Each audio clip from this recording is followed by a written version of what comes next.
हरे कृष्णा कृष्णा कृष्णा हरे हरे, हरे राम राम राम हरे हरे। जो भी होता है मंजूर खुदा होता है। हम लोग केवल कठपुतलियां हैं। कौन कब कैसे उठेगा कोई नहीं जानता। अब मोशाए मंदिर राधा मंदिर कृष्ण होता है। तो हम तो केवल जैसे ही कृष्ण हमको सिग्नल देते हैं वैसा हम लोग ड्राइविंग करते हैं। लाल देते तो रुक जाते हैं, येलो देते तो चालू हो जाते हैं, और ग्रीन होते ही भागते हैं। तो अभी हमको ग्रीन सिग्नल दे दिया है कुक नहीं, है ना। कुक को तो 7:30 बताया था, लेकिन अभी तक वो रेडी नहीं है। तो भगवान की इच्छा हमको मानकर आगे चलना चाहिए। तो मेरा एक सब्जेक्ट था जो मैंने लिख के रखा था मुंबई से, आपको यात्रा में बताना है। वो ये है कि रिलीजियोसिटी एंड स्पिरिचुअलिटी, इसके अंदर अंतर है कि नहीं है? अंतर है तो क्या है, अंतर नहीं तो कैसा नहीं है, दोनों बताना पड़ेगा आपको। ये मल्टीपल चॉइस क्वेश्चन नहीं है। Option A option B KBC नहीं है। ये मटका लगा सकते हैं, ऐसा नहीं है। अगर डिफरेंस है तो क्या है, और डिफरेंस नहीं है तो कैसा नहीं है, वो बताना पड़ेगा आपको। रिलीजियसिटी इज धार्मिकता ना, धार्मिकता, और स्पिरिचुअलिटी इज आध्यात्मिकता। हाँ, तो हम चर्चा करेंगे उसके बारे में। तो मैं आपको एक हृदय से बताना चाहता हूँ, don't become religious, become spiritual. थोड़ा सा उसका मैंने आपको रहस्य भेद किया था, मैंने ज्योति के लिए रोड पे बताया था ना आपको मैंने। वो दिन लोग ब्रेकफास्ट को रुके थे ना आते वक्त, तो आपको रोड पे मैंने समझाया था। ये वही बताना चाहता हूँ आपको। तो जब हम धार्मिक होते हैं तो अधार्मिक होने से अच्छा है धार्मिक होना। अधार्मिक मतलब मांस खाएंगे, व्यभिचार करेंगे, जुआ खेलेंगे, नशा करेंगे, चोरी करेंगे, झूठ बोलेंगे, ये भी करेंगे। उससे अच्छा धार्मिकता से जीना अच्छा है। यानी मंदिर जाना, मांसाहार नहीं करना, प्रसाद खाना, यात्रा में जाना, दान देना, भक्तों का संग करना, लेक्चर सुनना, किताब पढ़ना, ग्रंथ पढ़ना, और ऐसे ही जीवन बिताना, बाकी कर्तव्य करना, उनको भी भक्ति में लाना वगैरह। इसको कहते हैं धार्मिकता। धर्म यानी भगवान, धर्मम तो साक्षात भगवत प्रणीतम। तो भगवान ने कहा है, भगवान ने जो प्रणीत किया है उसको धर्म कहते हैं हम लोग। भगवान जो कह रहे हैं उसी को धर्म है मानते हैं हम लोग। तो धार्मिकता से जीने से पुण्य अर्जन होता है। सबसे बड़ा प्रॉब्लम तो वही है। मैंने क्या बताया आपको, जब पुण्य का आप अर्जन करोगे, आप पुण्य को जमा करोगे, तो पुण्य को भोग के लिए भोगने के लिए आपको आना पड़ेगा। अगर आपका लड्डू खाने का पुण्य है तो आपको दोबारा शरीर धारण करना पड़ेगा, जिससे आप वापस लड्डू खा सकते हो। लड्डू खाने का पुण्य हो तो प्रॉब्लम कुछ नहीं, लेकिन लड्डू खाने के लिए शरीर चाहिए। शरीर के लिए जन्म लेना चाहिए। जन्म लेगा तो बुढ़ापा आएगा, बुढ़ापा लेगा तो रोग आएगा तो मृत्यु आएगी। खाने का क्या था, लड्डू। फिर उसके लिए साधन चाहिए शरीर का। तो पुण्य आपका या तो स्वर्ग लोक में रहने का कारण बनेगा, या तो पृथ्वी में आकर वापस धार्मिकता का कार्य बनेगा। इसलिए धार्मिकता अच्छी है, लेकिन वो पुण्य अर्जन करके आपको गौलोक के बजाय स्वर्ग में भेजेगी। और स्वर्ग में कैसा होता है ना, वहाँ पर कोई कर्म नहीं होता है। जो लेके आए वही खाली आपको एंजॉय करना है। जैसे इसे लोड में कुछ नहीं होता है। कितना पैसा लेके आए आप, बाहर से उधर काउंटर पे कूपन खरीद लो, 1000 के, 1500 के, 2000 के, बच्चे ज़्यादा जिद करेंगे 5000 के खरीद लो। जब तक कूपन है तब तक गेम खेल सकते हो, बोटिंग कर सकते हो, बंदूक मार सकते हो, कूद सकते हो, जो भी है जो भी करना है। कूपन ख़त्म हो गया, कोई भी खेल नहीं खेल सकते हो। वापस बाहर जाना है, नया कूपन खरीदना है, वापस अंदर जाना है। और ख़त्म ही है, पैसा है ही नहीं, तो घर जाना है। ऐसे वर्ल्ड से आप आउट हो गए।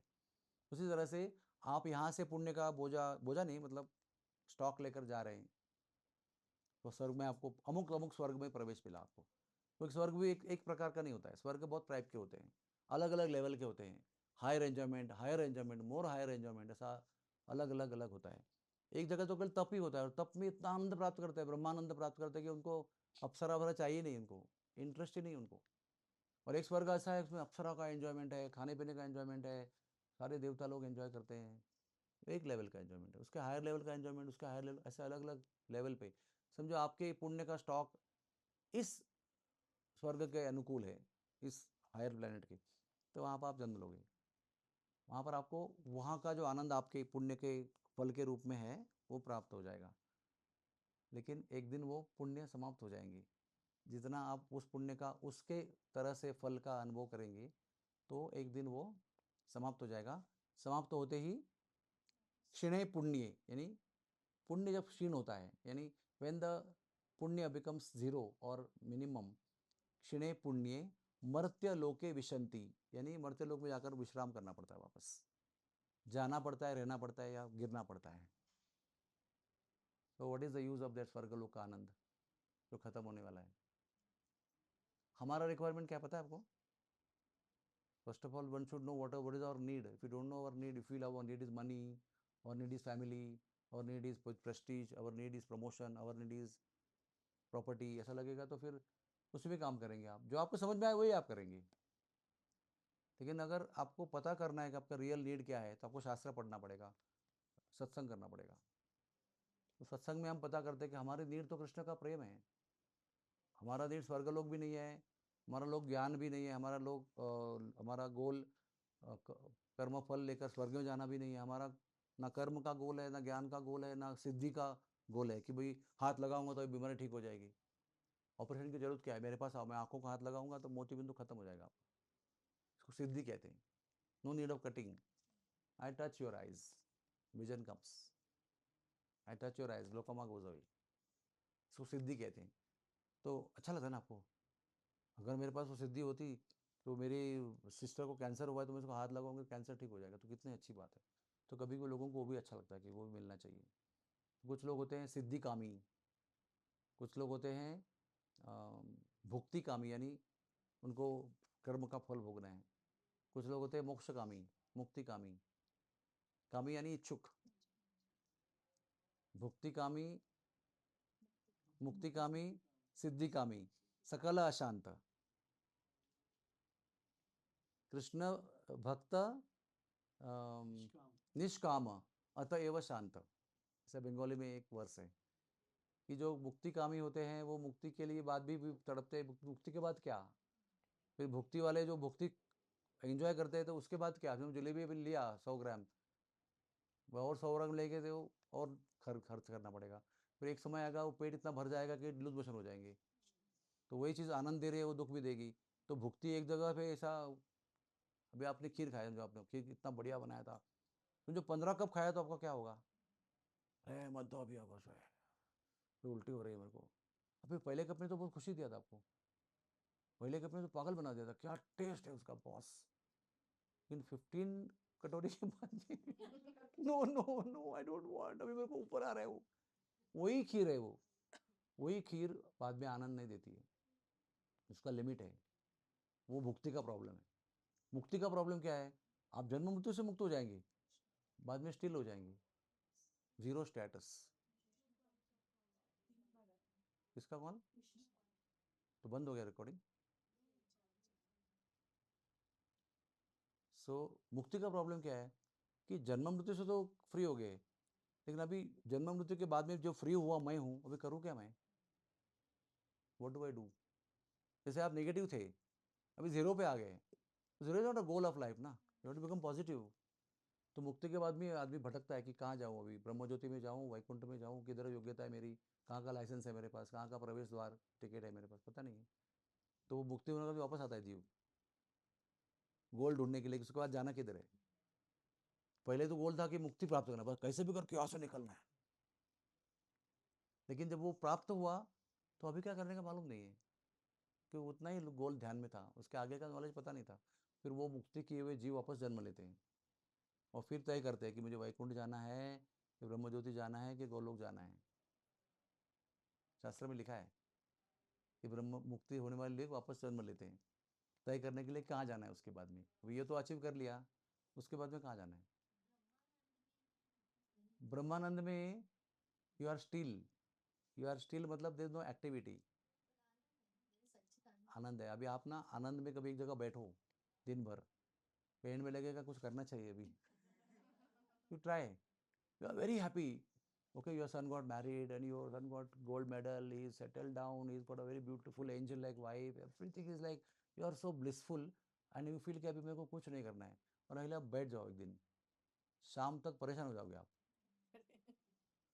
कुछ ना कुछ आपको लगेगा कि कुछ करना चाहिए, आगे जाके मिलना चाहिए, आगे उनके पास डिनर लेना चाहिए, कुछ करना चाहिए, because you can not remain still, because you are not सत ओनली, यू आर सत चित एंड आनंद, दिस इज यू। सत मीन्स इटर्निटी, जैसे आप, चित मतलब नॉलेज, और आनंद मतलब you need to enjoy bliss, you can not just remain without, just still not doing anything, you need relationships, you need connections, you need activity, so that you become blissful. Okay, तो अभी सिद्धि का problem क्या है, सिद्धि करने के बाद भी मृत्यु होने वाली है। आपने जीवन भर सिद्धि का आपने प्राप्ति किया और सबको हाथ लगा के आंसर ठीक किया, लेकिन फिर भी आपकी मृत्यु होगी, आप अपने आप को हाथ लगा के ठीक नहीं कर सकते हो। That which is born has to die. So सिद्धि भी फेल है, मुक्ति भी फेल है, और भुक्ति भी फेल है। समझ में आया आपको? सब टेम्पररी है। हम लोगों को इटर्नल, हमको जो भी चाहिए ना वो परमानेंट चाहिए। हमको 2 दिन के लिए, 4 दिन के लिए, 6 दिन के लिए, 6 साल के लिए नहीं चाहिए। हम लोग सब लोगों ने शादी किया, हाँ सब लोग की शादी हो गई, शादी जब हुआ तो कितना आनंद हुआ था, याद है आपको? याद तो आता होगा ना? आज किधर है वो आनंद? आज किधर गया आनंद, बताओ? Where is it? Where is it today? सब लोग ढूंढ रहे हैं, वो दिन याद करो, वो दिन याद करो, हाय हाय वो दिन याद करो। किधर है वो दिन का आनंद? ऐसा नहीं कि आज हम दुखी है, जरूर नहीं कि आज दुखी होना चाहिए, लेकिन वो दिन का आनंद किधर गया? एसएससी में मैं महाराष्ट्र रैंक होल्डर था, सब जगह पेपर में नाम, सब सत्कार, टाटा, ताज होटल में सब जगह सत्कार, साल भर चलते रहे। आज किधर है वो आनंद? तो एमबीबीएस में मैं ऑलमोस्ट फेल होने वाला था, तभी वो आनंद किधर था? प्रैक्टिकली वो आज ना, अभी rank holder, merit holder, SSC student, first MBBS में is about to fail now, तो is that happiness going to be sufficient for me now? Now I have to pass my first MBBS. तो इस तरह से सारे आनंद जो है ना यहाँ के, समय के साथ में खत्म हो जाते हैं। एक दिन हम लोग बहुत ब्यूटीफुल यंग थे, अट्रैक्टिव, प्रेम में गिरे, वे प्रेम विवाह हुआ, अभी वो सौंदर्य किधर गया? Where it is gone? We want all that youthful beautiful couple, best couple, best beautiful wife, best beautiful husband, किधर है अभी वो? मेरी पत्नी एंजल जैसी थी, लेकिन शादी के बाद उसको कैंसर हो गया, she lost all her hair one point of time, 99। कहाँ गया ब्यूटी वो? तो beauty is there but where it is now? तो हमारा नीड जो है ना वो इटर्नल, अनएंडिंग, अनब्रेकिंग हैप्पीनेस का है, और वो केवल भक्ति में है, ना भुक्ति में है, ना मुक्ति में है, ना सिद्धि में है। इसलिए धार्मिक मत बनो, भक्त बनो, स्पिरिचुअल बनो, आत्मा के स्तर पर काम करो। काम 3 प्रकार के होते हैं, एक होता है कर्म, एक होता है विकर्म, एक होता है अकर्म। कर्म मानी आपका ड्यूटी, आप माँ हो, आप डॉक्टर हो, आप किसी की बेटी हो, किसी की पत्नी हो, किसी का क्या हो, किसी का क्या हो, आपके अनेक धर्म है आपके, पत्नी धर्म, माता धर्म, डॉक्टर धर्म, वैद्य धर्म, बहुत सारे धर्म है आपके। एक व्यक्ति के बहुत धर्म होते हैं, पुरुष के भी होते हैं, स्त्री के भी होते हैं। वो आपको करना है, वो भी उसमें चीटिंग नहीं करना है, पाप नहीं करना है उसके अंदर, है ना? वो कर्म करते हुए गलत काम नहीं करना है, करना है, उसको कर्म कहते हैं। उसका एक फल होता है, वो आपको भोगना है, अच्छा करेंगे तो अच्छा, बुरा करेंगे तो बुरा, वो कर्म है। एक होता है विकर्म, मतलब वो बुरा ही होता है। वो 4-7 प्रधान विकर्म होते हैं, बहुत सारे विकर्म हैं लेकिन 4-7 प्रधान बताए गए हैं। मांसाहार करना यानी हिंसा करके खाना, व्यभिचार करना, मनुष्य जीवन जन्म लेके भी विवाह बाह्य संबंध रखना, नशा करना, जो भगवान ने बुद्धि दी है उसको भ्रष्ट कर देना। नशा कर, नशा से क्या होता है? बुद्धि भ्रष्ट हो जाती ना। क्या शास्त्र पढ़ेंगे आप? नशा करके भागवत पढ़ सकते क्या? नशा करने से चेतना नष्ट हो जाती है। तो वो तीसरा बुरा कर्म हो गया। चौथा बुरा कर्म क्या है? जुआ खेलना, भगवान का दिया हुआ प्रॉपर्टी जो है दांव पे लगाना, मल्टीप्लाई करने का कोशिश करना इनलेजिटिमेटली। मल्टीप्लाई हम लोग करते हैं, बैंक में रखते हैं, एफडी रखते हैं, बहुत सारा करते हैं, लेकिन वो शेयर बाजार में डाल के आज 10,000 शेयर थे, कल 0 शेयर हो गए, वापस मैंने डाला, यहाँ डाला, वहाँ डाला, उसको कहते हैं गैम्बलिंग।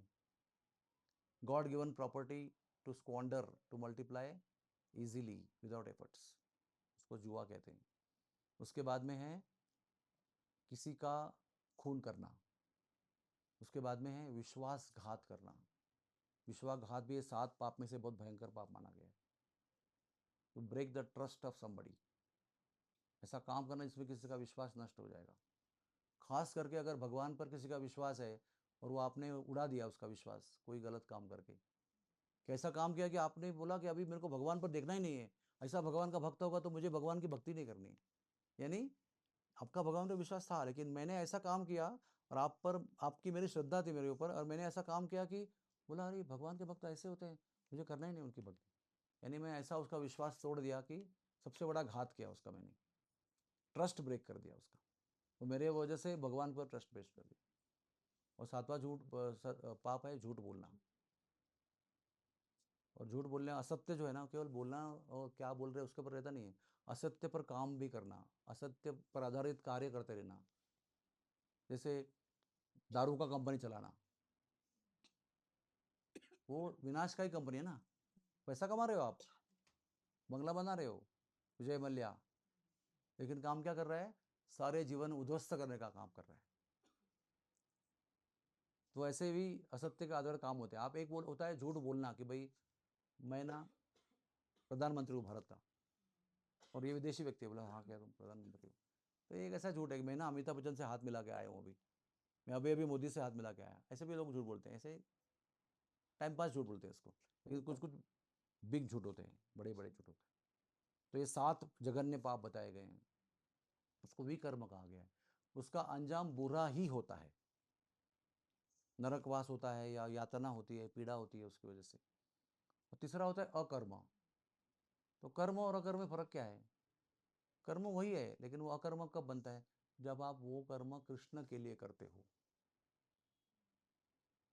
जैसे आप माँ हो, आप बच्चों का संगोपन कर रहे हैं, लेकिन आप बच्चों का संगोपन कृष्ण भावना में कर रहे हो, बच्चों को कृष्ण भक्ति का शिक्षा दे रहे हो, संस्कार दे रहे हो। तो सब लोग अपने बच्चों को पालते हैं, कुत्ता बिल्ली भी पालते हैं, लेकिन आपका अकर्म कैसे हो गया? क्योंकि आपका जो मातृत्व है वो आप भगवान के लिए निभा रहे हो। आपका जो पत्नीत्व है, आपका पत्नी होने का जो पोजीशन है, वो आप एक सती होकर भगवान के भक्त पति की सेवा कर रहे हो, उनकी देखभाल कर रहे हो, तो आपका पत्नीत्व जो है वो भी अकर्म हो गया। मेरे पास अभी लाइव एग्जाम्पल है, मेरे पास एक ऐसी लड़की है मेरी संपर्क में है, उसको डॉक्टर बनने की बहुत इच्छा थी, बहुत ज़्यादा। उसने कई बार नीट एग्जाम दिया, उसको कोई रैंक आया नहीं उसका, लेकिन वो डेस्परेट थी। उसका मन में क्या इच्छा था? बोला मुझे डॉक्टर बन के बरसाना हॉस्पिटल में सेवा करना है, that is my dream, I want to become doctor and serve in the Barsana hospital in Barsana full time. लेकिन एडमिशन ही नहीं हो रहा है। फिर एक बार उसका चमका, तो उसको पता चला कि एक एनआरआई सीट भी होती है। तो उसके पिताजी मेक्सिको में काम करते हैं, माताजी और इंडिया में, साउथ इंडिया में रहती है, तमिलनाडु में, तो आंध्रा में। तो फिर उसने वो ढूंढ के निकाला कि एनआरआई का सीट मिलेगा आपको, केवल 92 लैक्स आपको देना पड़ेगा, तो आपको एनआरआई सीट मिलेगा। तो उसने पिताजी को पटाया, कॉन्स्टेंटली मेरे संपर्क में थी, प्रभु जी मेरे को everything every moment I know what's happening in their life. तो she was constantly touch with me and she said कि ऐसा ऐसा हो रहा है। मतलब देखो अगर पिताजी अफोर्ड कर सकते हैं तो आप ले लो उसको एडमिशन, तो ले ले उसमें एडमिशन। अभी वो 3rd MBBS में जा रही है, और मुझे खाली लिखती है, प्रभु जी प्रे, आज मेरी एग्ज़ाम है, I could serve Radha Rani very nicely, मुझे अच्छी तरह से पास होके राधा रानी की सेवा करना है।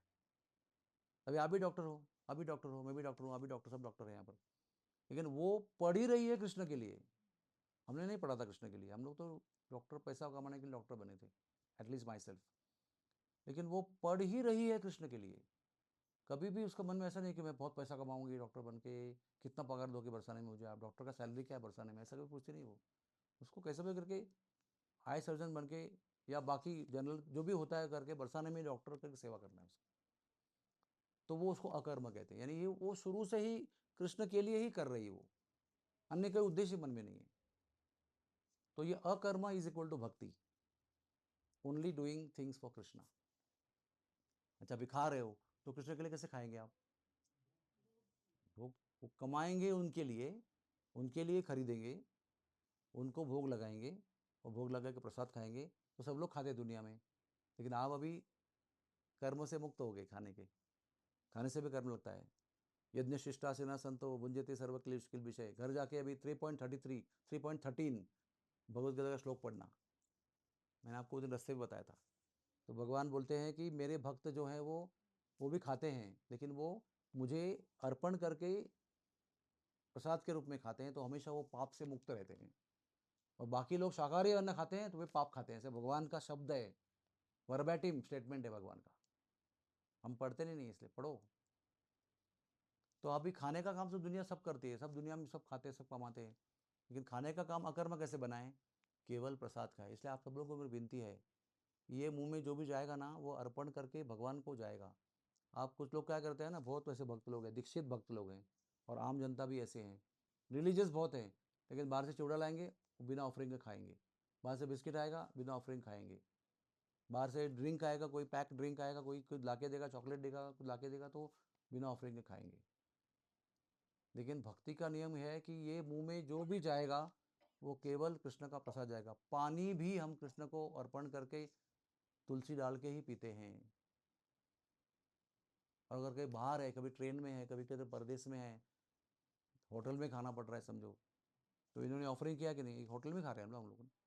तो जब मैं अकेले कहीं ट्रेन में जा रहा हूँ और मेरे पास कुछ 7 दिन का कोई इंतजाम ही नहीं है, तो जो भी दही भात खाऊंगा वो मन में वहाँ पर भगवान को मंत्र बोल के अर्पण करूंगा, फिर खाऊंगा।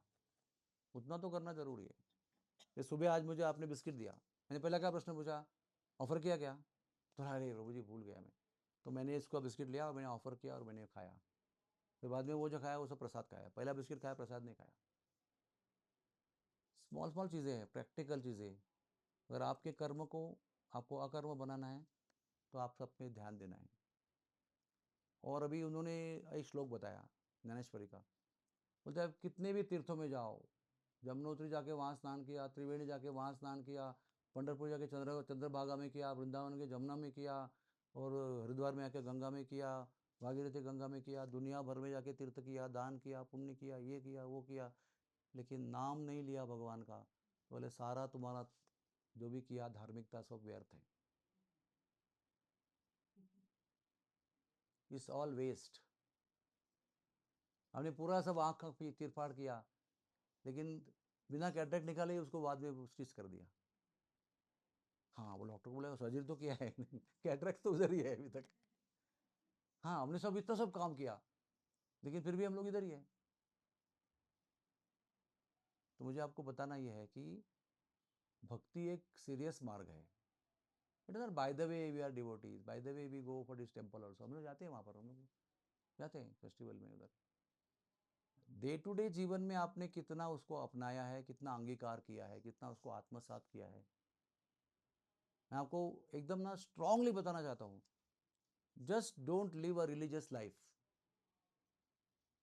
There are many people who are really pious and religious. Jain people are there, many Gujaratis are there, many Pushti Margis are there, many people are there. Very pious, very nice people, very gentle people, sweet people, very punyavan people.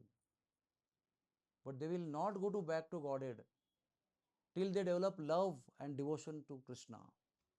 They will not go back to God. They'll come back again and again. Maybe they'll come back to higher planets. They'll keep coming again. They'll come to a Brahmin family. They'll come to a very high level family. But they will be here only. इधर ही ऊपर नीचे जाते रहेंगे, लेकिन इससे बाहर नहीं निकलेंगे। हम लोगों को यहाँ से बाहर निकलना है। We want to get out of this prison house called material world. तो इन्होंने मुझे ब्रह्म संबंध का प्रश्न किया था। पुष्टि मार्गियों में एक होता है ब्रह्म संबंध। हम लोगों के ब्राह्मण के लाइफ में एक होता है उपनयन संस्कार, जनेऊ संस्कार बोलते हैं उसको, मुंज मुंज बोलते हैं उसको। वो मेरा भी हुआ है 9th में, सबका हुआ है हमारे घर पे, लेकिन उसका मीनिंग किसी समझाया नहीं हमको। हम लोग कल भी फिश खाते थे, आज ब्राह्मण दीक्षा हुई, गायत्री मंत्र मिला, उसके नेक्स्ट डे भी हम लोग फिश खाते थे। कभी समझाया नहीं उसका, एक रिचुअल के रूप में कर दिया। हमारे घर में सबके होता है, तुम्हारा भी करना है, कर दिया। बट ना पिताजी ने समझाया, ना मैंने समझने का प्रयास किया, ना गुरुजी ने जिन्होंने दिया उन्होंने समझाया, और ना मेरा उनका कोई संबंध बना, और ना मैंने उन्हें दिया हुआ मंत्र कभी 3 बार जप किया दिन में, कभी नहीं किया। आज मुझे गुरुजी ने मेरे दीक्षा लेने के बाद में ब्राह्मण दीक्षा दिया है, और एक नहीं कई मंत्र दिए हैं।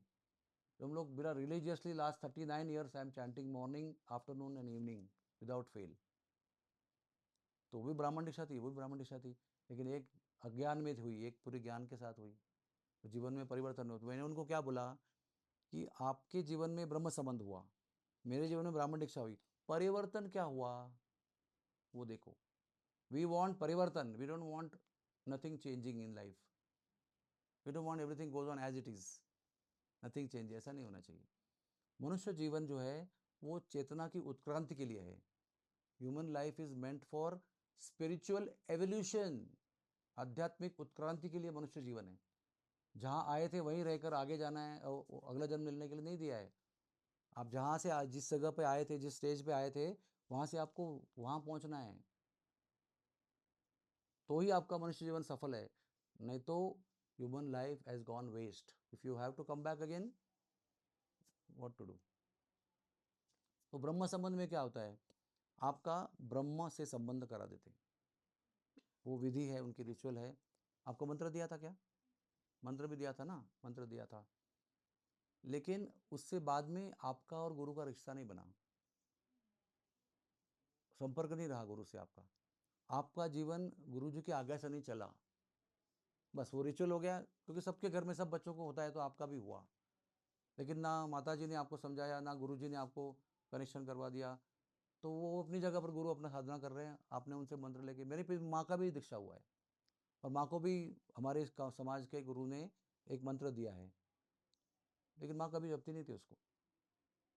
कभी कभी जब बूढ़ी हो गई बहुत, तो कभी कभी मैंने उसको बहुत बोलता था, तुमने दीक्षा लिया ना, तो जब करो उसका, तो फिर वो मेरे जिद से वो करती थी। कभी कभी तो माला भी देगा, ये इस पे जप उसको, कौन सा मंत्र दिया है तो मैं बोलूँगा नहीं उसको, लेकिन वो मंत्र बोला जप उसको, तो वो जपती थी। लेकिन मेरी माँ का वो मंत्र दिए हुए गुरु से कोई संबंध नहीं था, कोई कनेक्शन नहीं था, कोई रिलेशनशिप नहीं था, कोई मिलना जुलना नहीं था, कोई संबंध, आज्ञा, उपदेश कुछ नहीं था। वो एक इवेंट हो गया, खत्म। ऐसे ब्रह्म संबंध में कोई गलती नहीं है, गलती हमारे अंदर है, हमने उसका आगे लाभ नहीं लिया है, हमारे जीवन में परिवर्तन नहीं लाया है। If that Brahma Sambandha gives परिवर्तन, then it is the best thing that happen to you. अगर वो ब्राह्मण दीक्षा मेरे घर पिताजी ने करवाई थी, उसके बाद अगर मैं मांसाहार छोड़ दिया होता, 3 बार संधि संधि करता था, वंद्या वंदनम, तो मेरा जीवन और मेरा दीक्षा धन्य था। वो बार बार गुरु से मिलता था, उनकी आज्ञा लेता था, और क्या करूँ आगे बताता था, वो बताते थे मुझे, तो मेरा जीवन वही धन्य होता था। जब मैं इस्कॉन में आया और मैं दीक्षा तक पहुंच गया, तो पिताजी बोलते हैं तो इस्कॉन में दीक्षा क्यों लेता है, हमारे गुरु जो है ना, उनसे दीक्षा ले लो ना, हमारे समाज के गुरु है। तो मैंने कहा, उनसे मैंने ब्राह्मण दीक्षा लिया था ना, उन्होंने मुझे कहा नहीं तुम फिश छोड़ दो, उन्होंने मुझे कहा नहीं चाय कॉफी छोड़ दो, उन्होंने कहा नहीं गीता पढ़ो, उन्होंने कुछ भी नहीं कहा मुझे, खाली वो गायत्री मंत्र दिया और हरि बोल हो गया। कितनी बार करना को भी नहीं बताया। बट मैं इस्कॉन में आया हूँ, मैं आपको पिताजी को बार बार पूछता रहा, पिताजी हमारे कास्ट में फिश खाते हैं, चिकन मटन क्यों नहीं खाते। मेरा एक सिंपल क्वेश्चन था, why we don't eat chicken and mutton, why only fish. तो पिताजी ने मुझे एक फ़नी उत्तर दिया था, जो मुझे कभी भी जचा नहीं। I never got convinced. उत्तर क्या दिया था पिताजी ने, कि जो जीव मुख से आवाज़ नहीं करते हैं उसको हम खा सकते हैं, जो मुख से आवाज़ करते हैं उनको नहीं खा सकते। बकरी बे बे करती है, और मुर्गी पॉक पॉक करती है, पक पक पक पक पक पक पक, तो उसको हम नहीं खा सकते। फिर गाय भी बोलती है, फिर बकरी भी बोलती है, फिर सब बोलते हैं, तो नहीं खा सकते। लेकिन मछली आवाज़ नहीं करती है, वो प्रॉन्स भी आवाज़ नहीं करते हैं, वो और भी सी फूड होते हैं, वो सब आवाज़ नहीं करते हैं, तो खा सकते हैं। बोला लाइफ इज लाइफ ओनली ना, life is where sound making not sound making, life is life, life killing is killing only, death death pain is death pain only, where you make sound और don't make sound. मृत्यु का दर्द तो सबको होता है, तो मेरे को अभी जचा नहीं ये बात।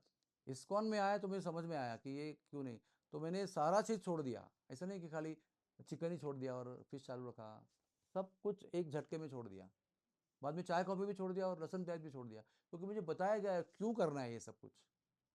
It brought transformation in my life, जो आज भी मैं उसका बेनिफिशियरी हूँ।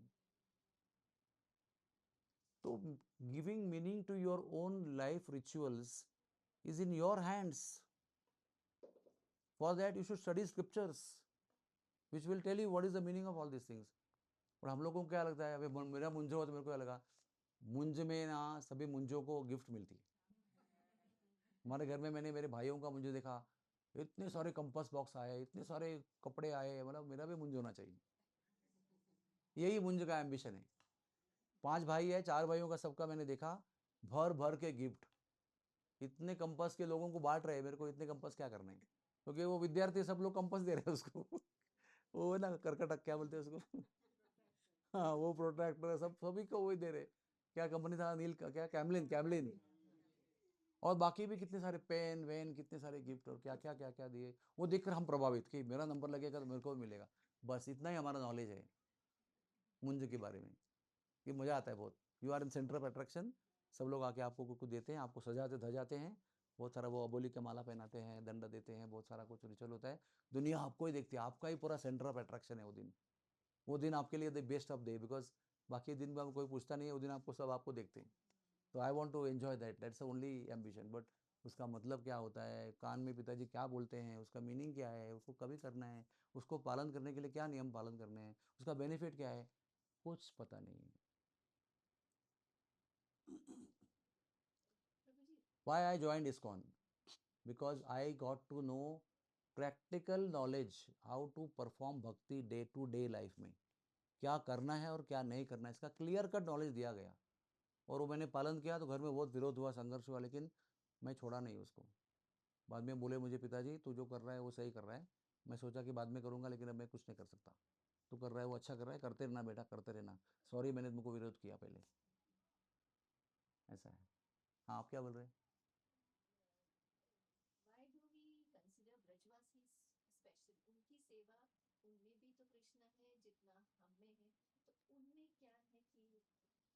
Late me complete this subject for this is a different higher subject.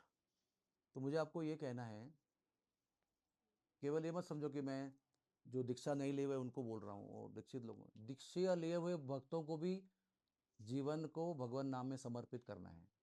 तो हमारा कैसा है, दीक्षा हो गया, अभी गुरु से मंत्र मिला, गुरु से माला मिली, 16 माला कर रहे हैं, बोलते लाइफ का गोल अचीव हो गया, दीक्षा हो गया, मतलब अभी आगे कुछ अचीवमेंट है ही नहीं। लेकिन हमको पता नहीं है कि वो जो दीक्षा है ना वो शुरुआत है भक्ति की। हमको लगता है वो एंड है, लेकिन वो एंड नहीं है, वो शुरुआत है। वहाँ से हमारा रियल भक्ति आरंभ होता है। तब तक हम लोग भक्ति करने की तैयारी कर रहे थे। 11th 12th एंड नीट क्या है, तैयारी है, वो गोल नहीं है। उसके बाद में एमबीबीएस एडमिशन मिलेगा, तब जाके डॉक्टर बनने की प्रक्रिया शुरू होगी। उसके बाद में आप एक दिन डॉक्टर बनोगे, उसके बाद 3 साल के बाद एमडी एमएस बनोगे, स्पेशलाइज्ड। बहुत लंबा सफर है। हमको लगा कि एमबीबीएस कॉलेज में घुस गया मतलब अभी अभी आराम कर, अभी सब हो गया, नीट पास हो गया ना, अभी हो गया सब कुछ। ऐसा नहीं है। हम लोग भी जब करते हैं तो कितना सोचते हैं, इधर उधर बैठते देखते रहते हैं। और बट हमारा दीक्षा का एक अच्छा है, क्योंकि हम लोग भोग लगाए बिना खाना नहीं खाते हैं, 16 माला किए बिना सोते नहीं हैं, गुरु का संग करते हैं, गुरु की आज्ञा पालन करते हैं, गुरु का लेक्चर सुनते हैं, उनका गाइडेंस नहीं समझ में आता तो लोगों से समझा के फॉलो करते हैं। थोड़ा सा लाइफ में ऐसा फोकस आया हुआ है, ऐसा लाइफ था वो भी ऐसा हो गया है, बराबर एकदम एक लाइन में जा रहे हैं। फिर भी अच्छी गति नहीं जा रहे हैं, बट लोग धक्का दे रहे हैं हमको। कुछ लोग डंडा लेके मारते रहते हैं, बढ़ो आगे बढ़ो, हले हले थिर थिर आगे बैल को धुतकारते रहते हैं। लेकिन बाकी लोग जो केवल रिलीज लाइफ लेते हैं ना, वो उसी में संतुष्ट है, उनको लगता है कि ये बेस्ट है। हमारे ठाकुर जी है, हमको भोग लगाते हैं, सब कुछ करते हैं, लेकिन जब तक प्रेम नहीं उत्पन्न होता है ना भगवान के लिए, तो बेकार कुछ नहीं है। लेकिन आप उसका पूरा लाभ नहीं ले रहे हैं। 1000 रुपये आपको एक एक्टिविटी मिल सकता है, आप 100 रुपये में संतुष्ट हो। कोई धंधा ऐसा करता है क्या? आप सब लोग गुजराती हो, कोई धंधा करता है ऐसे?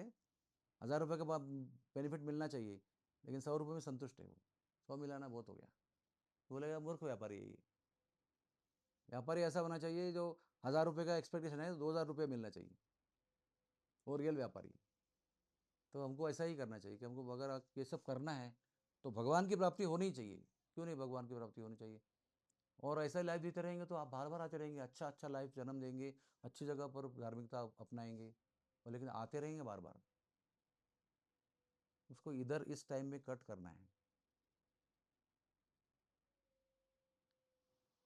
तो मेरा आप सब लोगों को यही कहना है, मैं शुरुआत से आपको बताते आ रहा हूँ कि आप लोगों को माला लेके आना है और आपको यात्रा में जप करना है। हमारी यात्रा में ऐसा ही धार्मिकता करने के लिए हम लोग बुलाते नहीं लोगों को, दर्शन कराना, स्नान करवा देना, कथा करवाना। हम लोग आपको भक्त बनाना चाहते हैं ताकि आप लोगों को जो हमने प्राप्त किया है, जो अनुभव कर रहे हैं, वो आपको मिले, हमारी तीव्र इच्छा है। हम लोग को ये इच्छा नहीं कि हाँ मेरी यात्रा में आए मैं खुश हो गया, अरे प्रभु जी मेरी यात्रा में आ गए, so thank you for coming for my yatra, you have given so much respect for me. I don't care for that, I only care for you becoming a real devotee of the lord. तब मेरा ये सारा मेहनत सफल है। आप मेरी यात्रा में आए और वापस घर में गए और वही लाइफ चल रहा है आपका, वही टीवी देख रहे हैं, वही सीरियल देख रहे हैं, वही मोबाइल देख रहे हैं, वही सब कुछ कर रहे हैं, वही धंधा कर रहे हैं, वही कमाई कर रहे हैं, वही धार्मिकता अपना रहे हैं, कुछ चेंज नहीं हो रहा है, तो मेरी यात्रा बेकार है। My time, my energy, my preparation, my dedication is all waste because it is not sinking where it has to sink. Our goal is to give Krishna से तुम्हारा कृष्णा दीते पारो। कृष्ण को देना है आपको और आपको स्वीकार करवाना है। जीवन का सर्वस्व कृष्ण होना चाहिए। हमारा कैसा होता है कि Krishna is part of our life. समझ में आ रहा है? Krishna is a very important part of our life, but we want to make your life Krishna, not Krishna as a part of your life. Yes, Krishna is part of your life, but there is so many things other also part of my life, which are more important and which carry more weight and more volume. When my whole life becomes Krishnaized, then it is meaningful. अच्छा है कि आप बिना कृष्ण के life आपका कृष्ण कृष्ण था ही नहीं आपकी लाइफ में, जीरो कृष्ण थे, उससे कृष्ण पार्ट तो हो गए, अच्छा है, but that is not the end. That is not the end. आपका जीवन ही कृष्ण में होना चाहिए। जैसे आपका उत्तर अभी यहाँ आता है, बोलते थे दही बेचने जाते थे, दही लो, कोई दही लो, दूध लो, बाद में बोलते थे कृष्ण लो कृष्ण लो। अरे उनको समझ में नहीं आ रहा क्या बोल रहे हो, क्योंकि उनके दिलो दिमाग में कृष्ण छाए हुए हैं। वो दही दही बोलना है तो कृष्ण कृष्ण ही बोल रहे हैं। तो भागवत में एक श्लोक है, उसका अर्थ यह है कि ब्रज एक पागलों का समुदाय है। Braj is a collection of mad people who are mad for Krishna. इतना मैड हो गया कि दही दही बोलने के बोले कृष्ण लो बोल रहे हैं। दही बेचने जा रहे हैं लेकिन कृष्ण को ही बोल रहे हैं, कृष्ण लो कृष्ण लो। इतने कृष्णमय हो, दिन रात उनके दिमाग में कृष्ण के अलावा कुछ है ही नहीं। कृष्ण के लिए कुछ भी कर सकते हो।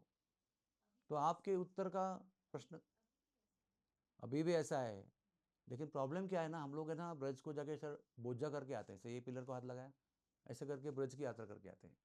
हम वहाँ रह के ब्रजवासियों को मिलते नहीं हैं, उनके साथ संपर्क नहीं करते, उनका रिश्ता नहीं बनाते, उनका जीवन देखते नहीं है, उनका मन नहीं समझते कि उनके मन में क्या चल रहा है। और हमारे गुरु जी का और हमारी कृपा ऐसी है कि ऐसा भाग्य हमारा कि ऐसे कई ब्रजवासियों से हमारा ऐसा घनिष्ठ संबंध है। ये डंडा देख रहे हो, डंडा दिखाओ जरा।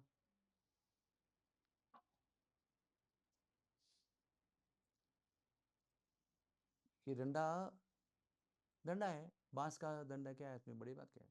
ये बहुत महत्वपूर्ण विशेष डंडा है ये मदन मोहन जी ब्रिजवासी ने दिया हुआ गिफ्ट है मुझे। इनका खुद का बांस का व्यवसाय था। तो एक बार 2001 में महाराज और मैं उनके घर पे गए थे, गोमती कुंड का जीर्णोद्धार हुआ था उधर, उसका उद्घाटन में गए थे, तो उन्होंने हमको घर पे लेके गए और प्रेम से हमको ये डंडा भेंट दिया, एक महाराज को दिया, एक मुझे दिया। महाराज वाला गुम हो गया, मेरा अभी भी मेरे पास है, ब्रज में रहता है ये, खाली इधर लेके आया मैं इसको। तो ये जब भी मैं लेके घूमता हूँ तो मेरे साथ मदन मोहन जी ब्रजवासी चल रहे हैं, ये भाव से मैं उसको आज उनको लेके गया था। जरूरत तो नहीं थी क्योंकि छोटा डंडा था ना ये, मेरे को समझ में आया कि ज़रा लंबा चाहिए था, लेकिन ये अभी लाया इतना बरसाने से, जम्मू कश्मीर करके आया, घूम के इतना लेके आया, तो I will take Madan Mohan ji with me. तो ऐसे भक्त थे वो, ऐसे भक्त थे क्या बताऊँ। जब गाते थे ना वो, बहुत बड़े गायक थे वो। आकाशवाणी में रोज़ उनका प्रोग्राम आता था, लोक संगीत एवरी इवनिंग। उनके द्वारा गाए हुए भजन आते थे। लेकिन वो उनका एक लौकिक ग्लोरी है कि आकाशवाणी में गाते हैं, लेकिन जो वो हमारे उधर बरसाने में गाते थे ना, लोग रोते थे उनका गाना सुन के। और उसका खासियत ये था कि रोज एक ही गाना गाते थे वो। Can you believe this? एक ही भजन रोज गाते थे, सालों साल। और रोज वो भजन सुनकर लोग रोते थे। आप बोलेंगे चाचा जी अभी क्या रे, कुछ दूसरा सुनाओ ना, अभी क्या एक ही सुनाते हो। लेकिन वो सुनने के लिए रोज लोग तरसते थे। तो कुछ तो होगा ना, उसके अंदर जान होगी ना कुछ तो। क्या गाते थे मालूम है आपको? महल राधिका का बुहारा करेंगे, यानी झाड़ू लगाएंगे। वो एक बहुत उच्च शब्द है। हम बोलते झाड़ू लगाना, बोलते बुहारी करना। तो महल राधिका का बुहारा करेंगे, और उन्हें आते जाते निहारा करेंगे। महल तो साफ करेंगे, लेकिन तमन्ना क्या होगी? क्योंकि साफ करते करते मालिक आ गए तो दर्शन भी होगा उनका। हुआ भाग्य, झाड़ू मारते मारते, हुआ भाग्य झांकी निहारा करेंगे। हाँ, कहते जाएंगे वन में हम लोग, वहां पर भी वन भी साफ करेंगे। लता द्रुमी बुल, लता वेली द्रुम को सवारा करेंगे। वन में क्या होता है? लता होती है, वेली होती है, वृक्ष होते हैं, बेली। तो उनको संवारना मतलब उनको जरा बाजू करके रास्ता बनाना। तो लोग वो भी करेंगे। क्यों करेंगे वो? लता बेली द्रुम को सवारा क्यों करेंगे? उन्हें आते जाते निहारा करेंगे। कभी बीच में अचानक दिखाई पड़े तो काम करते करते देख लेंगे उनको। वो भजन रोज गाते थे। और जब वो गुजर गए ना, तो उनके जीवन की एक ही तमन्ना थी कि मैं ये, वो रोज राधा रानी के मंदिर की सीढ़ियाँ झाड़ू लगाते थे, रोज विदाउट फेल। दुनिया कुछ भी करे, ये ठाकुर जी का श्रृंगार करते थे, मान बिहारी जी का, और रोज विदाउट फेल ऊपर से लेकर नीचे तक सीढ़ी झाड़ू करते थे। He became like almost 80-85 year old, लेकिन उन्हें सेवा छोड़ा नहीं। और उनकी एक ही रोज गाते थे वो, इसके बाद में एंड में एक ही की इच्छा करते थे कि ये बुहारी करते करते मेरे को मृत्यु होनी चाहिए। That was his only desire कि I want to keep sweeping, I want to die while I am sweeping the steps of Radha Rani. तो एक दिन क्या हुआ, 2013 में उनकी यात्रा चलती है रमेश बाबा की। और वो यात्रा होती है 40 डेज की, पैदल होती है। पैदल चलते हैं 40 डेज। बाप रे, बहुत कठिन होती है यात्रा वो। 15,000 लोग चलते हैं, एक टेंट में सब लोग रहते हैं, आदमी औरत सब एक ही टेंट में रहते हैं। और खुले में उनका टैंकर में उधर एक लेडीज़ एक जेंट्स का स्नान करते हैं, टॉयलेट ब्लेड करके वही कपड़ा होके वही सब वही चलते रहते हैं 40 डेज तक। तो उन्होंने ही बाबा को बोला था कि बाबा अभी उम्र हो रही है हमारी, पत्नी का भी देहांत हो गया है, अभी आपके चरण में आके रहते हैं बरसाने में, तो यात्रा शुरू करो ताकि ब्रज का दर्शन होता रहे हर साल। तो उनके लिए रमेश बाबा ने 40 डेज की यात्रा शुरू की थी 89 में। और वो यात्रा कैसे होता है ना, first 3 days in Barsana only, वहीं घूमना है, शाम को कथा करनी है, वहीं घूमना है। और फोर्थ डे नंदगांव जाना है, वहाँ 2 दिन रहना है। ऐसा करके ब्रज का एक प्लान रहता है, अंतर्वेदी यात्रा 40 डेज का। फिर लौट के वापस बरसाने आना है। ऐसे 40 डेज का हो गया यात्रा, संकल्प समाप्त। तो 2013 में क्या हुआ, सब लोग जितने भी लोग वहाँ रहते हैं ना, वो सब लोग यात्रा में जाते हैं। सब कुछ अपना जो भी है सब छोड़ के बाबा के साथ यात्रा जाते हैं। लेकिन 3 दिन बरसाने में तो क्या करते हैं, वहीं घूमना है वहीं आना है। तो सब लोग चले गए सुबह दर्शन करने के लिए बरसाने का, ये वन वो वन डबारा जो भी कुछ है वहाँ का। तो इन्होंने कहा कि अभी तो आप लोग जाओ, इधर ही हो ना आप, मैं मेरी बुआरी करके आता हूँ लौट के। मेरा ये काम जो है वो करके, क्योंकि बाद में फिर 37 डेज मुझे मिलने वाला नहीं मौका ना, मैं आपके साथ में चलूंगा तो 3 दिन तो लास्ट कर लेता हूँ ना अभी, बाद में फिर फोर्थ डे नंदगांव जाएंगे, वहाँ कैसे आके झाड़ू मारेंगे। तो वो अकेले मान मंदिर में रह गए। और एक एक व्यक्ति, भगवान भी यात्रा में जा रहे हैं, क्योंकि भगवान का पुजारी भी यात्रा में है। मतलब मंदिर में भी कोई नहीं है, ना पुजारी है, ना भक्त है, ना दर्शनार्थी है, कोई है ही नहीं, क्योंकि भगवान नहीं तो कोई दर्शन करने कौन आएगा, तो यात्रा में जाएंगे। तो जितने भी ब्रजवासी थे लोकल, वो सारे लोग यात्रा में चले गए, एक अकेला व्यक्ति मान मंदिर में झाड़ू लगा रहे हैं। लेकिन झाड़ू लगाते हुए क्या हुआ पता नहीं, वो झाड़ू लगाते हुए सीढ़ी से गिर गए, मुंह पे गिरे और वही देहांत हो गया उनका। हाथ में झाड़ू है उनके। तो ये लोग सब दिन भर घूम के आए, लंच के लिए जब लौट के आए, दिखा तो चाचा जी तो गिरे हुए, हाथ में झाड़ू है और मुंह पे गिर के पूरा खून से रक्त बम्बाड़ हो गए। तो शाम को फिर वो जो सभा थी यात्रा की, में वो भजन रिकॉर्डिंग था उनका, वो बजाया गया और 15,000 लोग रो रहे हैं, सोचो आप। तो बाबा ने फिर प्रवचन दिया, वो बोला कि उनकी एक ही तमन्ना थी कि झाड़ू मारते मारते उनका देहांत होना चाहिए, और राधा रानी ने उनकी इच्छा पूरी की। तो एकदम ऐसा बोला उन्होंने और जोर से बोला, राधा रानी है, इसका ये प्रूफ है, राधा रानी ने उनकी इच्छा पूरी की, यानी राधा रानी वहां पर है। Don't think we are just chanting her name and she is not there, she is there and she is listening to our prayers, this is a proof. जिंदगी भर वो गीत गाया, उसका फल भगवान ने उनको दिया। और क्या बोले कि उसके दूसरे दिन रास पूर्णिमा थी, शरद पूर्णिमा। उनकी यात्रा 3 दिन पहले शुरू होती है शरद पूर्णिमा के। तो बोला कि मदन मोहन जी को रासलीला में गाने के लिए भगवान ने बुला लिया।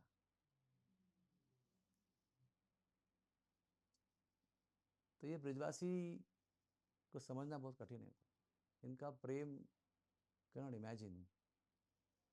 हम लोग ना मस्किटो भी नहीं है उनके सामने। हम लोग प्रवचन देते हैं, बड़ी बड़ी बातें करते हैं, लेकिन भक्ति और प्रेम में हम लोग मस्किटो भी नहीं उनके सामने। एक और एग्जाम्पल देता हूँ आपको। हम लोग कैंप में जाते हैं ना, अभी बहुत साल से जा रहे हैं, अभी कितना ईयर्स हो गए, 92 में शुरू किया था ना, 36 ईयर तो हो गए, 34 ईयर्स हो गए। तो बहुत बार जाते थे, बहुत बदमाशी लोग आते जाते रहते हैं, तो मुलाकात होती रहती है। तो एक बार हमारी जो है ना डॉक्टर नीला वागले, वो तभी तो फुल टाइम नहीं थी वहाँ पर, कैंप में आती थी, तो कैंप में आई तो पहचान भी हो गई। तो उनकी पहचान की एक ब्रिजवासी सुबह उनको मिली। वो पहाड़ से 2 बच्चों को लेकर स्कूल छोड़ने को जा रही है, उसके हाथ में टिफ़िन भी है, बच्चों की बैग भी है, और वो हमारा जो केंद्र है वहाँ पर एक उनका ही स्कूल है, राशेश्वरी महाविद्यालय, उधर उनको छोड़ने को जा रही थी। तो ये उनको रास्ता में मिली, ये मंदिर जा रही है, वो नीचे से ऊपर से नीचे आ रही है। तो क्या बोलते हैं ब्रजवासी माता मालूम है, अरे नीला माता जी, आप तो कितने दिनों के बाद मिले हो, आती नहीं, आज तो दर्शन ही नहीं होता आपका, कुछ मिलता नहीं, कुछ रोटी पाने को नहीं आती हो, कुछ मक्खन पाने को नहीं आती हो, अरे क्या दूँ आपको, मैं बच्चों को स्कूल लेके जा रही हूँ, ये लो ये लो, ये बच्चों का टिफ़िन है, रोटी बनाई मैंने, सब्जी लो, ले लो। अरे भैया तो वो बच्चों के लिए है, वो बच्चों के लिए फिर, अरे बच्चों के लिए मैं घर जाके दोबारा बना के रिसेस में जाके दे दूंगी रोटी, तुम कब दोबारा मिलोगे मुझे। जब पकड़ा दिया रोटी उसके हाथ में, बोलो कौन सी माँ कर सकती है बताओ ऐसे, बच्चे का टिफिन उठा के मेहमान को दे रहे हैं। ये ब्रिजवासी है। ऐसा नहीं कि उसने बच्चे को दिया नहीं, वो घर गए वहाँ पर रोटी बना के बच्चों को पहुंचा दिया, लेकिन उसको दिया उधर। This is Brijwasi. वो पढ़े लिखे नहीं है, पंडित नहीं है, कोई भागवत का कथा नहीं करते हैं, लेकिन उनका दिल में इतना प्रेम है ना भगवान के लिए, आप देखते रह जाएंगे। अभी भी जब गए थे ना, वो 3 लेडीज मिली थी हमको, तो हम नीचे दर्शन करने गए, तो उसमें से एक ने बोला, मैं मस्त ठंडा छाछ बना के रखती हूँ आपके लिए, आप जाके। I just told her that only. Which stranger will do so खड़ा नहीं much करेंगे for? आपको, कौन है आप, किधर से आए हो, सब पूछेंगे। अरे तो आपको ऐसे बोले, इनको तो कितने ब्रजवासी लोग अभी भी हर साल छाछ लेके आते हैं। एक मैया है, आपको पता हो, वो जब शादी उसकी हुई जवानी में, तो 1 महीने में भेज दिया उसको घर पे वापस। तो वो तब से लेकर अभी तक उधर है, अभी उसकी उम्र 75 ईयर्स की हो गई है। तो 16 ईयर्स पे उसको त्याग दिया था पति ने, तब से वो रह रही है उधर ऊँचे गाँव में। ऊँचे गाँव 2.5 से 3 किलोमीटर दूर है। वो ना 50 डिग्री टेम्परेचर हो या 0 डिग्री टेम्परेचर हो, आंधी हो या तूफान हो, वो रोज़ मंगला चल के आती है ऊंचा गांव से, 2.5 किलोमीटर आती है, पहाड़ चढ़ती है, पूरी मंगला करती है, वहाँ का चरणामृत लेती है, और बाट बाट के वापस जाती है ऊंचा गांव में, ललिता के गांव में। और वो हमारे कैंप में हर रोज़ इतनी थप्पी बाजरे की रोटी और सर पे मटका छाछ भर का ऐसे लटका के बैलेंस करते करते चल के आती है, और हमारे कैंप में सब लोगों को देती है। क्या कर रहे हैं हम उसके लिए, कभी किसके घर में ऑपरेशन किया होगा, लेकिन रोज थोड़ी क्या कर रहे हैं उसके लिए। हर कैंप में वो, उसका क्या भाव है कि हमारे ब्रज में इतना दूर से आके ब्रजवासियों को नेत्रदान कर रहे हैं, तो हमें तो कुछ ना कुछ करना चाहिए। हमारे पास छाछ है तो हम छाछ दे रहे हैं, हमारे रोटी है तो रोटी दे रहे हैं, बिना बुलाए बिना भूले उनको घर पे बुलाती है, वो रोके पाना ही है आपको, और हाथ की रोटी खिलाते हैं। आप जानते हैं हाथ की रोटी का मतलब क्या होता है? हाथ की रोटी केवल उनके लिए बनता है जो आपके खास मेहमान है। ये तो वो बेलन की रोटी बनती है। हाथ की रोटी बनाना मतलब आज कोई खास आया है, तो वो हाथ की रोटी बनाकर वो हाथ से ऐसे ऐसे ऐसे उसको बना करते हैं, तवा पे लेपते हैं, और थोड़ा सा हो गया तो ऐसे खड़ा करते नीचे कंडे के और लकड़ी के बीच में, फिर वो ऐसा हो जाता है। फिर वो निकालते हैं, एक गोला डालते हैं मक्खन का, दे देते हैं आप। ऐसे आप कितना खाओगे उतना देते रहते हैं, और खाओ और खाओ और खाओ। हमारे महाराज जी बोलते हैं ये रोटी जो है ना, ये विश्व की सबसे सर्वश्रेष्ठ रोटी है, इतने प्रेम से बनाई गई है, तो प्रेम से खिलाई गई है। महाराज जी हमेशा वहाँ पर बैठ के जब खाते हैं बोलते हैं कि when she makes rotis, taste ही विशेष है। the best of the whole thing in the experience of my life of love, not roti.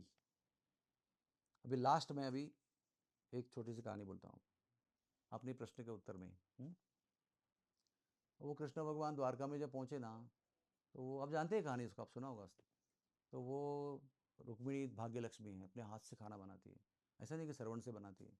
Yashoda भी श्रवण से नहीं, खुद खुद बनाती थी कृष्ण के लिए, मक्खन खुद बनाती थी प्रेम से।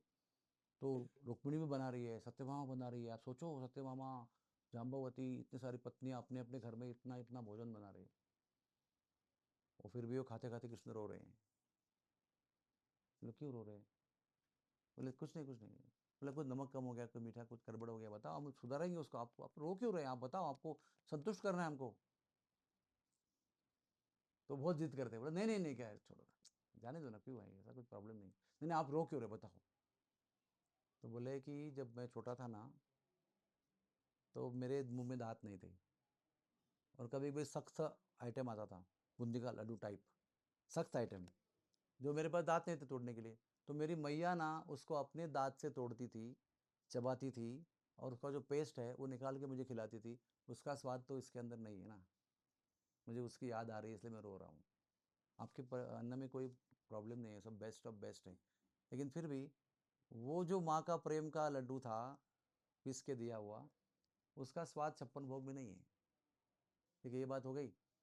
तो अभी रात को सोने को जा रहे थे, सबके कमरे में सो रहे हैं, सब रूप में रूप लिए ना, 16 और 108 हर एक कमरे में एक कृष्ण है एक रानी के साथ में। तो रात को उठ रहे हैं और खड़े हो रहे हैं बिस्तर में ऐसे, और बोलते ललिते, हे राधे, हे किशोरी, हे इंदुलेखा, हे विशाखा। समझो अभी, समझो आप हो, समझो आपके पति आपके साथ में सो रहे हैं, और किसी का नाम ले रहे रात को उठ के, आप परेशान हो जाए ना आप, what is happening, I am next to you. तो वो पता है कि वो गोपियों का नाम ले रहे हैं, तो वो क्या बोल रहे हैं, उनको ना जेलसी नहीं हो रही है, वो भी बहुत शुद्ध भक्त है भगवान की, लेकिन भाव अलग है उनका।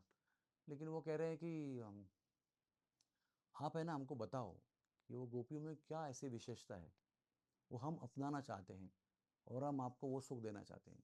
हम आपको ऐसे दुखी विरही देखना नहीं चाहते, क्योंकि वी लव यू। सो अगर वो कुछ गोपियों में कुछ खास चीज़ है जो हमारे अंदर नहीं है, वो हमको बताओ आप। जैसे फॉर एग्जाम्पल, जो आपको जलेबी अच्छी लगती है, तो हम उसको सीखेंगे बनाने के लिए, लेकिन आपको हम खिलाएंगे, आपको we want to be see you happy. तो आप बार बार उनका नाम लेते हो, तो उनको बताओ क्या क्या विशेषता है उनके अंदर। तो भगवान रोज उठ के रोते हैं उनके नाम लेके, और वो एक दिन बोले कि मैं आपको बताऊंगा टाइम आने पर, टाइम आने पर बताऊंगा। क्योंकि ना हर चीज़ ना, हर मैसेज को एक माहौल की ज़रूरत होती है ना। जब वो माहौल आता है तो वो मैसेज दे सकते हैं, ताकि वो सिंक हो जाएगा। तो एक दिन भगवान को हेडेक हो गया, दरबार में हेडेक हो गया, ऑफिस में मतलब दरबार में। तो भगवान को हेडेक हो गया, मतलब सारी सारी रानियां आ गई भाग भाग के महल से अपने, अरे भगवान को हेडेक हो रहा है। वैद्य आ गए, मंत्री आ गए, संतरी आ गए, सब अक्रूर जी आ गए, सब लोग बोल रहे हैं भगवान को हेडेक हो रहा है। कोई जड़ी दे रहा है, कोई बूटी दे रहा है, कोई ये दे रहा है, कोई वो दे रहा है, कोई दबा रहा है, कुछ कर रहा है। इनका दर्द तो कम तो हो ही नहीं रहा है, बढ़ रहा है उल्टा। ऐसे पकड़ के बैठे हैं दरबार में। तो वैद्य आता है, वैद्य भी दवा देता है, कुछ नहीं होता है, सारे उपाय हार जाते हैं। आप ही कैसे दादी होते बोले ना, अरे तुम उसको हिंग को पानी करके पेट में घुसाओ, तो पेट का दर्द कम हो जाएगा। तुम उसको ना ये करो, तुम उसको हल्दी का लेप, चंदन का लेप सर पे लगाओ, ऐसा कुछ था ना नुस्खे। वो भी सब हो गया, सबका सबका अपना अपना नुस्खा खत्म हो गया, कुछ नहीं हुआ। फिर भगवान बैठे हाथ पकड़ के, नारद मुनि भी आ गए उधर, तो उनको भी खबर लगे, तो वो भी द्वारका आ गए, भगवान क्या हो गया उनको। तो भी देख रहे सब लोग मेहनत कर रहे हैं, कुछ नहीं हो रहा है। तो फिर नारद मुनि ने साहस किया, बोला भगवान आप तो अंतर्यामी हैं, सर्वज्ञ हैं, सब जानते हैं, अभी आप ही बताओ आपके सर दर्द का उपाय क्या है। तो भगवान ने बोला अभी तक तो आप लोगों को लग रहा था कि आपको पता है, आपने मुझे पूछा ही नहीं, तो मैंने बताया नहीं। अभी आप पूछ रहे हो तो बता देता हूँ। इन्होंने इतने उपाय किए, किसी ने मुझे पूछा नहीं कि तुम्हारा सर दर्द का उपाय क्या है। अभी आपने पूछा है तो बता रहा हूँ। अरे भगवान बात बताओ, सारी रानियां भी कही हाँ भगवान आपने हमने गलती की, आपने पूछा नहीं आपको, अभी आप बताओ, अभी आप बोल रहे थे बता दो, हम सब कुछ भी करने को तो यार, आप बताओ खाली बस क्या आपका उपाय है। तो भगवान ने बोला कि जो अपने आप को मेरा भक्त समझते हैं, वो अगर उनके चरणों की धूल या चरण धोके धोया हुआ पानी मुझे देंगे और वो मेरे सर पे लगाएंगे ना, तो मेरा सर दर्द ठीक हो जाएगा। सारी रानियां ऐसे थी, एकदम ऐसे हो गए, अरे बाप रे ये तो काम नहीं कर सकते हम। नारद मुनि सबको देख रहे हैं, मंत्री संतरी सब लोग ऐसे खड़े थे, अभी भगवान बताएंगे हम लोग करेंगे, सब लोग पीछे हट गए। तो नारद मुनि पूछा क्या हो गया।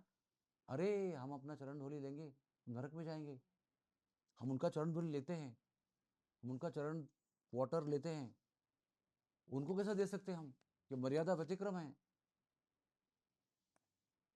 तो सब लोग भगवान बोले, नारद मुनि देख रहे हैं, नारद मुनि भगवान को देख रहे हैं, क्या करें अभी। सब लोग पीछे हट गए, कोई भी आगे आने को तैयार नहीं, उपाय तो बता दिया। फिर नारद मुनि बोले भगवान अभी क्या करें, आप बताओ, आप ही बताओ अभी क्या करें।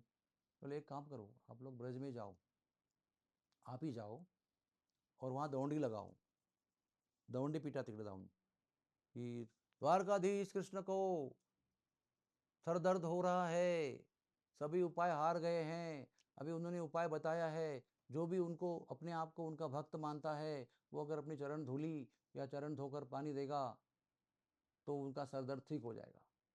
ऐसा जाके नारद मुनि ने दौंडी लगाया वृंदावन में।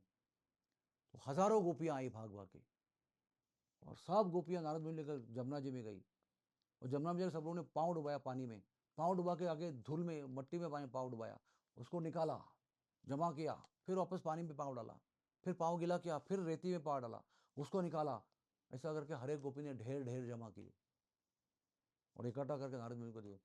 तो नारद बोले अरे एक भक्त का इतना सा चाहिए था, बोले रख लो आगे भी काम आएगा, क्योंकि सर दर्द तो कभी हो सकता है ना, तो तुम्हें वापस आओगे क्या दौड़ लगाने के लिए, स्टॉक रखो जब भी लगाते रहो। तो नारद मुनि को ना ढेर कर दिया पूरा। बोला बाप रे इतना लेके जाना है मुझे अभी। फिर भी उन्होंने बोला इनको पूछना तो चाहिए ये लोग इतने मूर्ख कैसी हैं। तो बोले गोपियों मैं तो ले तो जाऊंगा, लेकिन मुझे बताना आपको एक बात, आप जानते हो इसका मीनिंग क्या होता है। ये आप अगर आप चरणों की धूल उनको दोगे ना आपकी, तो आप सब लोग नरक में जाओगे, अनंत काल तक नरक की यातना भोगोगे। तो गोपियों ने उनको एक उत्तर दिया।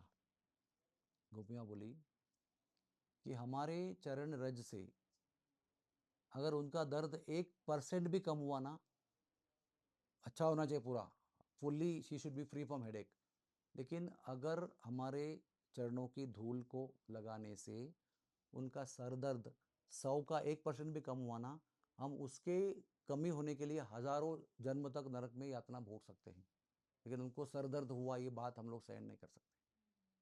धर्म एकदम अवाक रह गए, बाप रे ये भी कौन सा भाव है, what kind of mood is this. तो वो गए, तो ऐसा ऐसा करके आए ना वो, तो भगवान बैठे ऐसे, बोलते ये क्या लेके आए तुम। तो बताया पूरा स्टोरी बताया कि मैं गया दौंडी पिटाया, हजारों लाखों गोपी आई, सब लोग ने डुबा डुबा के चिपका चिपका के क्या बोलते स्क्रैप कर करके सारा चीज़ इकट्ठा करके दे दिया, बोले दे दो उनको आप। मैंने बोला इतना ही दो, बोले नहीं आगे भी काम आएगा, सब बताया। तो बोला तुमने उनको बोला नहीं क्या वो नरक में जाएंगे। बोला बोला उनको मैंने। तो उन्होंने क्या बोला। तो अभी सब लोग ना उधर रानियाँ सब बैठी हुई हैं, क्योंकि भगवान का सरदर्द कभी खत्म नहीं हुआ ना, तब लोग उधर they can't go from there, ठीक है अभी तुम बढ़ो उधर, अभी क्या है राउंड हो गया हमारा, है ना। सब लोग वही बैठे हुए हैं क्योंकि दर्द अभी खत्म नहीं है, भगवान ऐसे बैठे हैं। तो रानियाँ भी है, मंत्री भी है, द्वारकावासी सब लोग हैं उधर, और नारद मुनि सब वृत्तांत बता रहे हैं। तो ये जब बताया ना, तो भगवान ने सभी रानियों को देखा, फ्रॉम ईयर टू ईयर, और सभी लोगों ने अपने सर झुकाए। तो उनको समझ में आया अभी कि वो गोपियों में हमारे में क्या फ़र्क है, उनमें क्या स्पेशल है।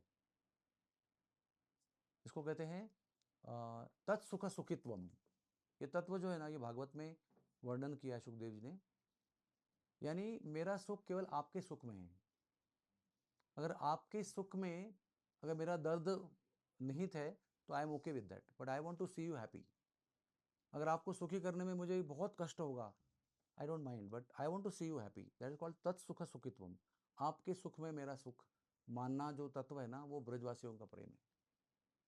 इसलिए उसको भक्ति भक्ति नहीं कह सकते आप। भक्ति भक्ति हमारे लिए है।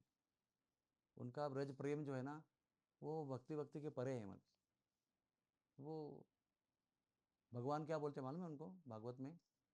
भगवान गोपियों को मिलके बोलते हैं कि आप है ना मुझसे प्रेम करते रहो, और ये भी मेरी बात सुन लो कि तुम्हारे प्रेम के रिस्पॉन्स में मेरे को देने के लिए कुछ नहीं मेरे पास। आपका प्रेम जो आप मुझे दे रहे हो, उसके बदले में मेरे पास देने के लिए कुछ नहीं। कौन बोल रहा है ये? अखिल ब्रह्मांड नायक, सर्वलोक महेश्वर, तो पूरा वैकुंठ, पूरा गोलोक, पूरा उनका मालिक का है। वो बोल रहे हैं कि मेरे पास कुछ नहीं है देने के लिए।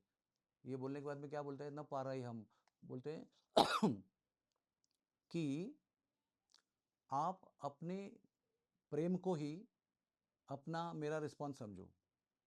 यानी what you are giving me, consider that as your gift from मी।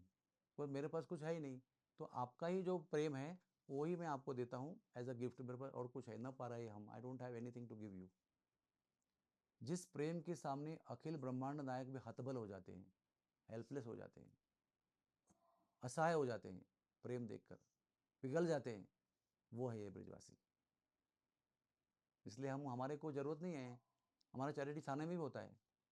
उल्टा बरसाने से अधिक नंबर हम वहाँ करते, थाने में करते हैं ऑपरेशंस। तो इतना बड़ा गैप छोड़ के उधर उधर क्यों पहुँचे हम लोग? हम लोग राधा रानी की कृपा लेने के लिए पहुँचे। ब्रजवासियों की सेवा करके जानते हैं कि राधा रानी प्रसन्न होगी, कृपा करेगी, तो हमको भी प्रेम भक्ति मिलेगी। ये हमारा छुपा हुआ स्वार्थ है। समाज सेवा तो हो रही है, लेकिन हमारा पर्पज़ है कि हमको भी वो थोड़ा रस प्राप्त हो जाए प्रेम का। हम लोग जो करते हैं ना, वो केवल स्वार्थी भक्ति है हमारी, क्योंकि हमको मोक्ष चाहिए, हमको धाम चाहिए, हमको ये चाहिए, हमको वो चाहिए। वो भी सब अपना ही है सब। जब मैं को ख़त्म करके जब वहाँ भगवान को बिठाएंगे ना, तब भक्ति शुरू होती है। अभी तक मैं ही है, मुझे ही आपका प्रेम चाहिए, मुझे ही भक्ति चाहिए, मुझे आपकी सेवा चाहिए, मुझे आपका नाम का जप करना है, मुझे मैं ही हूँ। जब मैं को हम त्याग देंगे और उनके लिए सब कुछ करेंगे ना, चाहे दुख मिले या सुख मिले, तो वो जो है ना, वो उधर का प्रेम है। उसको ब्रज उपासना कहते हैं। उसमें भगवान को आशीर्वाद देते हैं। पता है आपको? प्रवासी लोग राधा रानी को, भगवान को आशीर्वाद देते हैं। प्रेम ऐसा होता है। वो प्रेम को चाटने के लिए भगवान वैकुंठ छोड़ के आके आते हैं वहाँ पर। उनको वहाँ पर क्या कमी है? वैकुंठ में क्या कमी है? कुछ कमी है क्या? लेकिन चोरी करके उनका प्रेम का माखन खाने को आते हैं वो। चोर कहलाने के लिए भी ओके ओके है वो। दुनिया उनको चोर बोलती है, लेकिन वो बोलते ठीक है, मेरे को खाना है उसको। जय जय श्री राधे श्याम। तो इसलिए सुखे सुखे मत रहो, धार्मिक बन के मत रहो, भक्त बनो भगवान के। जीवन समर्पित करो। ये दुनिया, ये जीवन मिले ना दोबारा, बार बार नहीं मिलेगा ये आपको। ऐसा मौका बार बार नहीं मिलेगा, एक ही बार मिलेगा, उसको ले लो। Okay, thank you.